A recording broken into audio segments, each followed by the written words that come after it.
Right, good day all. So continuing from the conversation from yesterday, right? Because the Quran is a conversation, right? It's a conversation, right? So, as I stated, I'll be going from Surah 1 to 114, right? So, um, the book begins with the opening prayer, and I'll read it in English.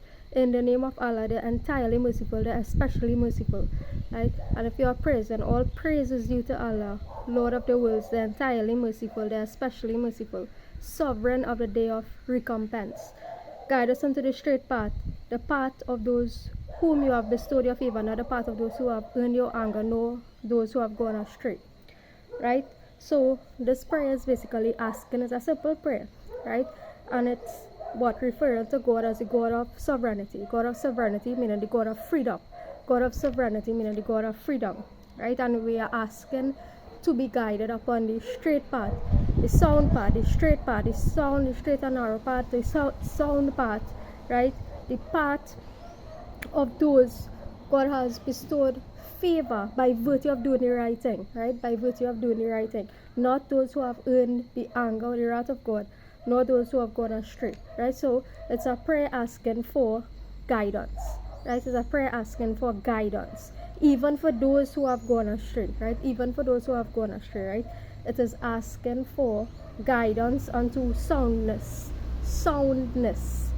right? And this is the opening of the Quran, meaning the beginning, right?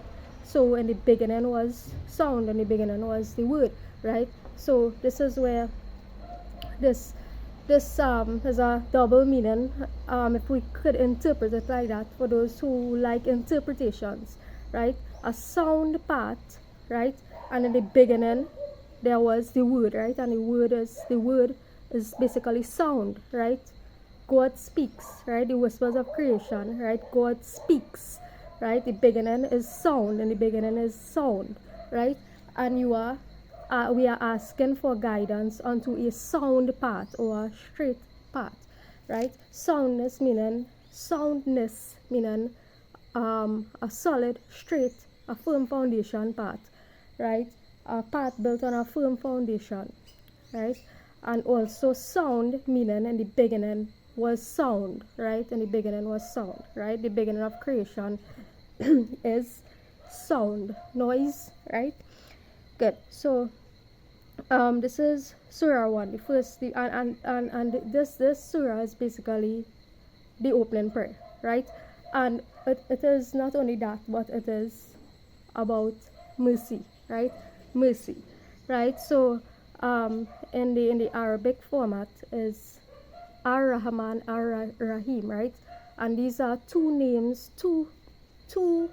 Arabic names, meanings for mercy, right? So not only you're asking God for a sound and straight path, but for mercy for past actions, past wrongs that you have committed. And this doesn't mean that you are absolved, right? Like we've discussed before, this doesn't mean that you are absolved from all the sins you have committed. The universe doesn't work like that. God doesn't work like that. You will have some consequences to pay for past errors, past mistakes, right? This is what judgment is. This is what consequences, right? But we are also at the same time asking God, right, to be a little bit to provide ease, right? Provide ease, right? On this path once we are willing to change, especially once we are willing to change our behaviors, right?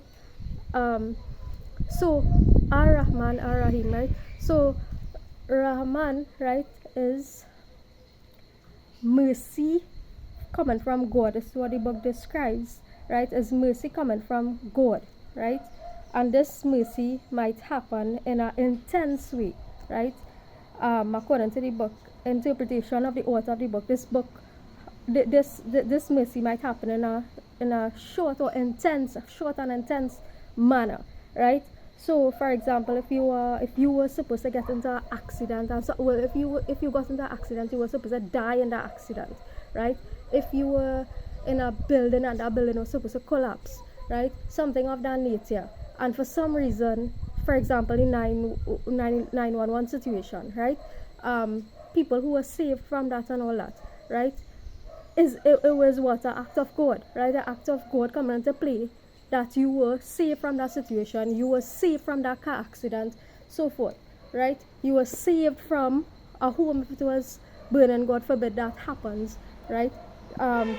You are saved a brief moment of mercy, right? A brief intense moment of mercy in which you were saved. Something was going to happen to you and you were absolved from that situation, right? So that is what Rahman means, right? Rahim means mercy on a human level, right? Mercy on a human level. So God being able to work through humans to implement mercy, right? God being us, allowing God to work through us to implement mercy, right? So that is now our responsibility. So remember, we're talking about free will and destiny at the same time. So this chapter really is about reinforcing the concept of us taking responsibility for our own action, right? Or at the same time, we can say allowing God, right? Allowing God to work through you to implement mercy upon others, right? So that's the point we want to get at, right? For past hurts and whatever, we're talking about collective generational hurt and dealing with those things, right? Allowing God to work through us to implement mercy upon others, right? So that's the point we want to get at, right? So that we don't continue or repeat, right? The hurts of the past, right? So this is where the conversation about Islam being a human religion comes in, right? A human religion, right? And not and that is what I remember I was saying. I don't remember I didn't grow up with this religion, right? I didn't grow up in this way of life, this path, right? In terms of the Quran and so on, right? But the point about Rahim, right, being merciful, meaning merciful and continually merciful, and Rahim being what we are talking about, God working through humans to implement that mercy. It suggests that the way of life is a particularly human way of life, right? It's a human way of life, right? A human way of living. That's why we keep reinforcing the point about blending your spiritual life with your home life, blending your spiritual life with your domestic life, right? So with your family life and so on, right? So this is what this opening, the beginning, remember, keep reinforcing the point that it begins with family, right? It begins, that foundation that you build to go out and before you go out and you will to work, go for school, to work, to whatever it is, your interests, hobbies, anything, before you go out to attain or achieve these things, the family is the foundation of that. Right? The family is the foundation of that mercy too, of learning that mercy, understanding what that is, right? And understanding also consequence for action, both things, right? So this is what the beginning is about, the opening, right? Surah 1, that's what the beginning of the book is about, right? So that's the discussion today. We will continue going forth to Surah 2 in the next chapter and so forth, right? So we'll complete this in about 3 months, right? So take care, everybody. Bye.